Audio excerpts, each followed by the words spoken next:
con el proceso de paz que básicamente partió la historia del país en dos. El 2016 fue un año de algidez política muy grande, en el que hoy muchos de los que estamos aquí nos vimos enfrentados en una pugna política entre el sí y el no. Yo desde aquella época tuve la oportunidad de compartir junto a Daniel, inclusive fundamos juntos la plataforma joven más grande del país que defendió los acuerdos de paz, Jóvenes por el Sí. Y a partir de ahí hemos venido luchando y defendiendo el proceso de paz en cada uno de los escenarios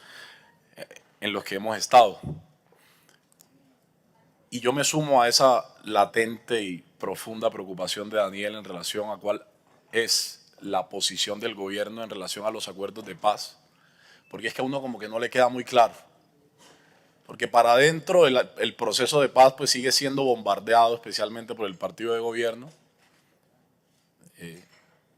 pero hacia afuera el acuerdo de paz es lo mejor y tal vez lo único que tiene este presidente para mostrar en el mundo.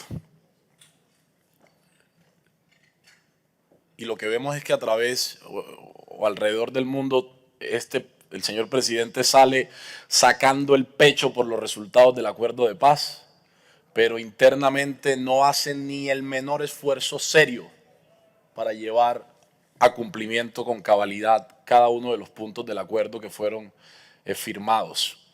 Y eso se ve demostrado efectivamente en un sector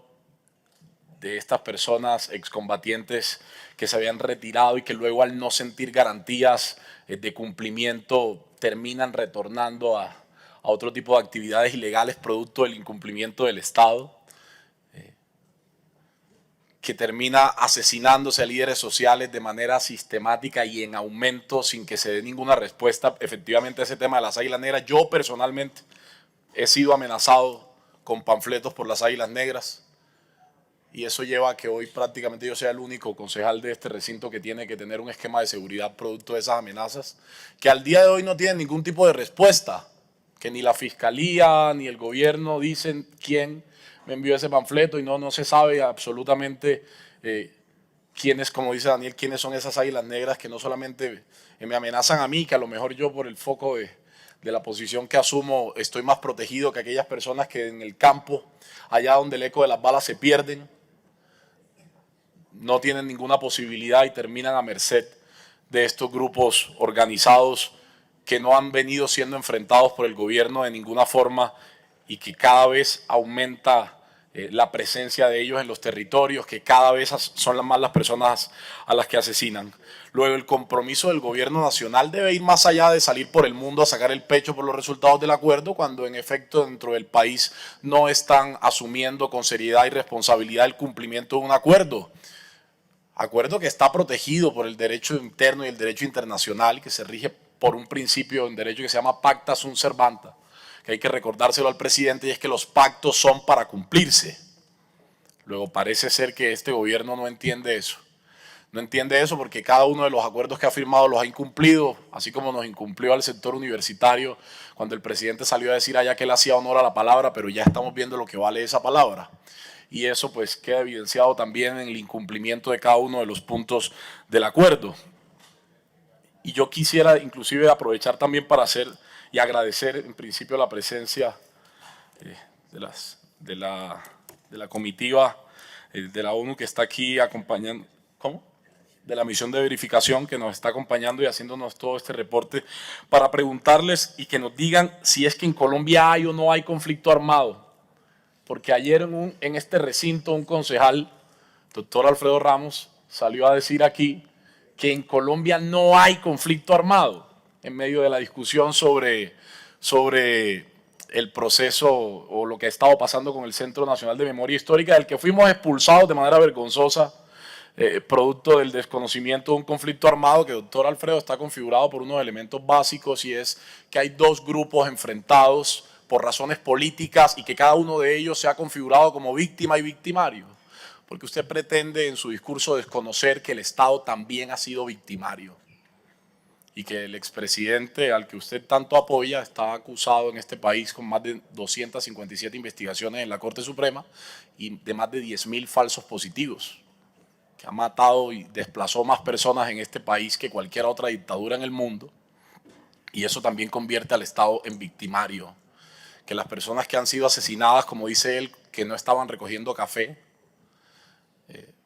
o cuando se refiere a los buenos muertos, también hacen parte de las víctimas del conflicto, y que en este proceso se causó mucho daño,